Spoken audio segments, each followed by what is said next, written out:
මෙම නව අප්ඩේට් කිරීම තුළින් කොම්බෑන් කෑෂ් මැනේජ්මන්ට් පද්ධතිය තුළ ගණුදෙනු අනුමත කිරීමේ ක්‍රියාවලිය වඩාත් සරල වී ඇත. මෙනූ මත ක්ලික් කරන්න. අනුමැති අපේක්ෂාවෙන් පවතින ගණුදෙනු පරීක්ෂා කිරීමට පෙන්ඩින් ඕතරයිසේෂන් ලිස්ට් මත ක්ලික් කරන්න. ගණුදෙනුවේ විස්තර පරීක්ෂා කිරීමට ට්‍රාන්සැක්ෂන් ලේබල් එක මත ක්ලික් කරන්න. ඊළඟ පියවරට යාමට මෙතන ක්ලික් කරන්න. Enter OTP මත ක්ලික් කරන්න. ඔබට ලැබුණු OTP එක මේ තීරුවේ ඇතුළත් කරන්න. එහි නිවැරදි භාවය තහවුරු කර ගැනීම සඳහා ඔබේ OTP එක නැවත වතාවක් ඇතුළත් කරන්න. සබ්මිට් මත ක්ලික් කරන්න. ගනුදෙනුව සාර්ථකව අනුමත වූ බව තහවුරු කර ගැනීමට Successfully Authorized මත ක්ලික් කරන්න.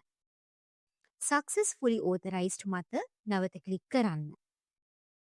පෙන්ඩින් ඕතරයිසේෂන් ලිස්ට් මත ක්ලික් කිරීම තුළින් නැවතත් අනුමැති අපේක්ෂිත ගණුදෙනු ලයිස්තුවට යා හැකිය.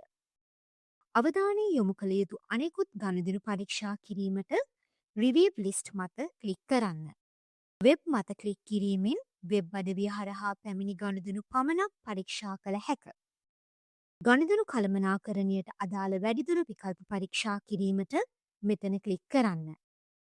දැන් ඔබට කොම්බෑන් කෑෂ් මැනේජ්මන්ට් පද්ධතියේ ඇති මේ අලුත් OTP තහවුරු කිරීමේ ක්‍රියාවලිය භාවිතා කර ගණුදෙනු ඉතාමත් ඉක්මනින් අනුමත කරගන්න පුළුවන්. වැඩිදුර තොරතුරු සහ සහාය සඳහා කොම්බෑන්ක් උපකාරක මධ්‍යස්ථානය වෙත පිවිසෙන්න.